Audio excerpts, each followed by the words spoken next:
I got to bring it up, and I hope it doesn't embarrass you, was a movie called Collision Course with Pat Morita. Oh, that's so bad, isn't it? But it was great. It's so bad it was great. And for me, it just harkens of that time of movie making. It's horrible. Yeah. Oh, but it's great. If anybody doesn't know what I'm talking about, did some detective cop buddy movie in Detroit, I think, right? Right, yeah. I mean, you remember I made you watch this a long time ago. I said, my dad and I love this movie. I go, I don't care what you think. Pat Morita and I, it was terrible. But what was that experience like? Were you going to be an actor? Did you want to, or was that just a job? Here's what acting is like for comedians. Okay, that is very funny. That was hilarious. Let's do it again exactly the same way. Good. Okay, that was just as funny. We're going to do it one more time from this angle.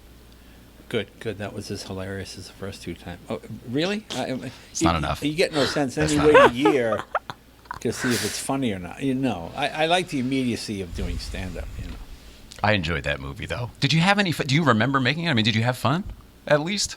I guess so. Maybe not. I guess so. I would work clubs at night when I was in Detroit, so it was all right. It was okay. Yeah, no, it's fine. I mean, I don't want to put you on the spot. There's a lot of really cute bits to it that seem like you would have created them on the spot. They wouldn't have been in the script. How much is involved in making a movie? Because something seems hilarious, and you see it on film. Oh no, that doesn't work at all. Or just from doing the Tonight Show, having great actors on, and then seeing them in bad B movies, you go, my God, so and so is really terrible in this, and they're great, and you realize it's the director, it's the lighting, it's the whole package. Yeah. Everything has to gel, or the whole thing goes down the tubes. I mean, so that's what it is about making movies. Yeah.